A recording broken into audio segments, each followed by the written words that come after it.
Hello, fellow YouTubers, and today we are discussing which antagonist group had the best goal in a Pokemon game. All 6 generations of Pokemon games, the antagonists had a different goal each time. Some very different, some not very much at all. Of course, it's all opinion, so please disagree. And due to the lack of response on the first part of this series, I don't know what I'll do. Maybe I'll re-upload it later on if I have more subs. Who knows? Anyway, the worst bad guy goal has to be in Gold, Silver, Crystal. This is because, what is their goal? Can't think of anything menacing, can you? Because their goals are A. Find Giovanni, and B. Evolve Magikarp. It's a really weak task. Sam. Not to mention, they don't even come close to their primary goal, also making them the worst bad guys in Pokemon history. Because they never come close to finding Giovanni. That need I say more? Number 5 for this week is Generation 3. Due to there being 2 enemy teams, the goals are basically, in one game, flood the world, and on the other game, get rid of all the water, which is just straight up stupid. It takes an IQ of maybe like 5 to realize both plans are dumb. We need more water for the water Pokemon. What about the ground Pokemon? We need more land for the ground Pokemon. Then you're killing all of the water Pokemon. Not that hard to figure out. At least they almost achieve their plans, more than I can say about Generation 2, considering they do awaken Groudon and Kyogre, respectively. A little better than that is Team Flare, and this is where I think the goals actually start making sense. Like, they're not stupid little ideas anymore, they actually have mindsets here. They want to end the world by slaughtering everything. Activating a weapon that hasn't been used in centuries that harnesses the power of rocks and Pokemon to murder everything. That is a good goal for a bad guy in a Pokemon game. Just straight up. They even start the device. The only reason they fail is because you and 4 other kids are there to stop them. That is 5 people. It takes 5 people to stop them. 5. That's just... I think that statement right there proves why they deserve this spot. Number 3, I put Generation 1. You asked me a month or so ago, they'd be number 4. But something speaks to me to put them in this spot. They're the good guys. We know Mewtwo was created and trained by Giovanni, who then loses control of him. So what do Team Rocket do? They try to capture it with a Master Ball, which, if you play the games, is one of the places they attack. The Ghost Pokemon, another place they attack. Then you stop them both times. Not to mention, there's only one quote-unquote bad gym leader, Giovanni. There must be some screening process, and you just happen to be the bad guy. I mean, think about it. I mean, how many gym leaders are there now?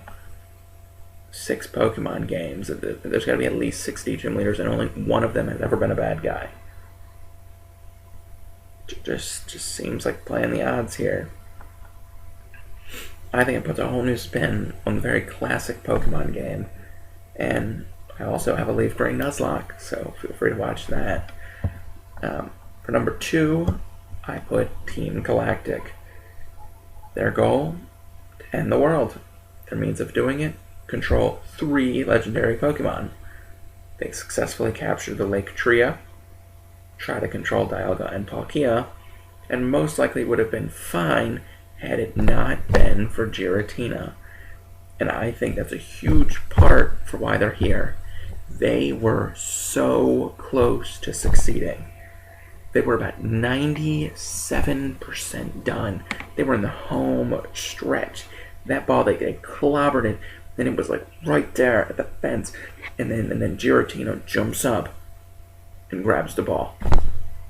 So close. And I mean, it's not like they were stopped by a little kid like every other bad guy on this list. They're stopped by the equivalent of the devil. Like, that is a great goal, and that is a dangerously high success rate. I mean, imagine if Giratina had not shown up. I mean, what are you going to do? Battle Palkia and Dialga? That's just crazy. And in my opinion, the best goal for the bad guys is without a doubt Generation 5. They also are going to take over the world, but their plan is so brilliantly intricate. It's been set for, like 15 years? Something like that. Getsus, using his charisma, tries to convince people to release their Pokemon. And dare I say, the reasoning makes sense. It makes so much sense that the developers had to include a scene where they kicked a Munna to get heat back on them. Like, that is crazy. Where's it a Musharna? Then, when everyone releases their Pokemon, Team Plasma will use their legendaries to conquer the world.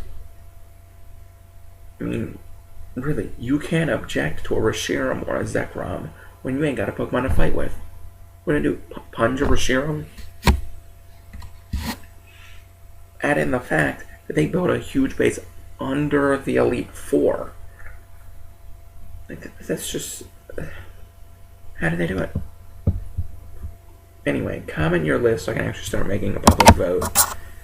These were the standings for last week. Last week, Gen 3 was in the lead, then Gen 4, Gen 2, Gen 1, Gen 6, and rounding out the bottom was Gen 5.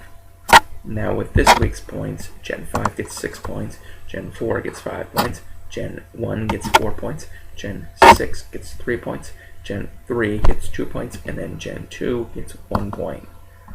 Thus making the new standings. Gen 4 is in first place with 10 points. Gen 3 is in second place with 8 points. Gen 1 and 5 are tied for third place with 7 points.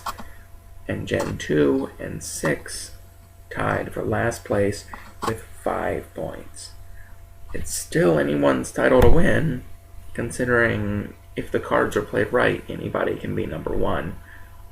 Well, they can be tied for number 1. Next week's topic will be which game has the best region. Don't forget to comment on this video with your rankings and last video if nobody has, so just please do that. Thanks for watching, viewers. Peace out, home skillets.